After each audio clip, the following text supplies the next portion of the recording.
Hello again, boys and girls.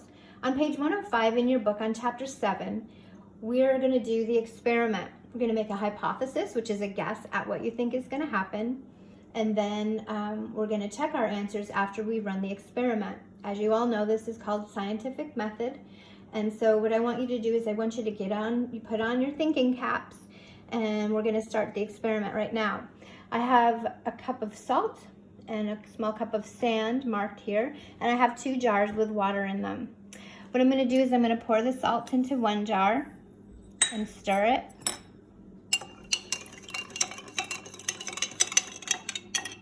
Like the ocean, I suppose, right? Salt. I'm going to take my handy dandy tape off here and mark that jar as my salt jar. And then I'm going to dump the sand in the other jar, or the other glass. And I'm going to stir that one up. Let's see what happens. They kind of look the same, don't they? One with salt, one with sand. And I'm going to take my handy dandy tape off, and I'm going to tape it to that jar. Now, what we're going to do is we're going to take these 2 cups with salt and sand in them. We're going to place them in the window. Here we are, placing them in the window overnight.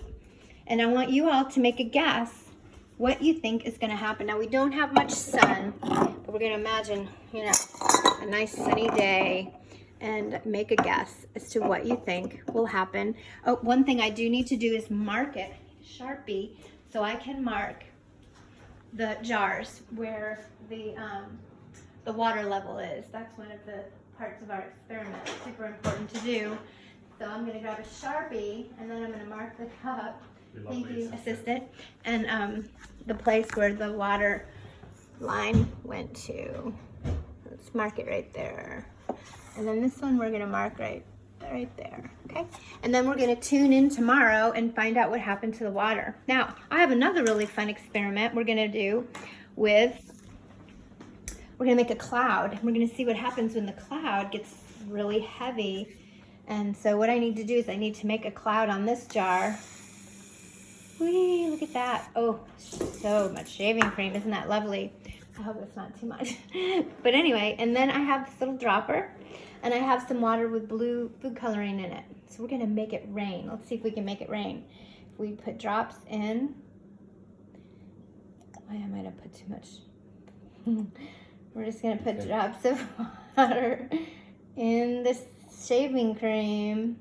It's the barbershop style too. It's good stuff. Do I need more drops? A bigger dropper. Yeah. Because sometimes, so where's this water coming from over here? This water's coming from the river. This water's coming from the ocean. And this water is coming from the lakes. That's right. I knew someone was going to say that. Lakes. Where's that turkey baster?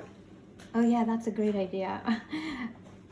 I have luckily helpers, but the goal is we want this to go.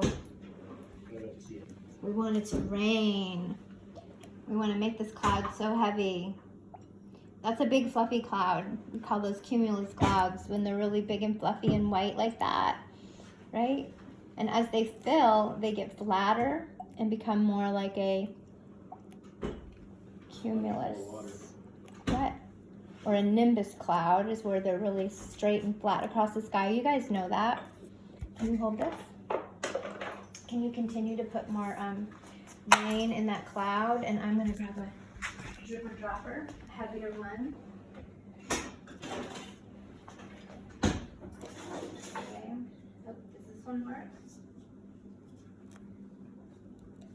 Not sure.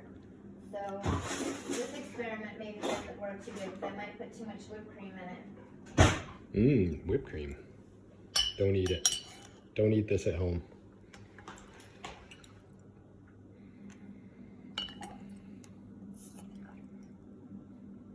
Here it comes. Is it going to rain? It's getting heavier. There it goes. And it's starting to rain. Raindrops will fall down into the earth or into the ground somehow.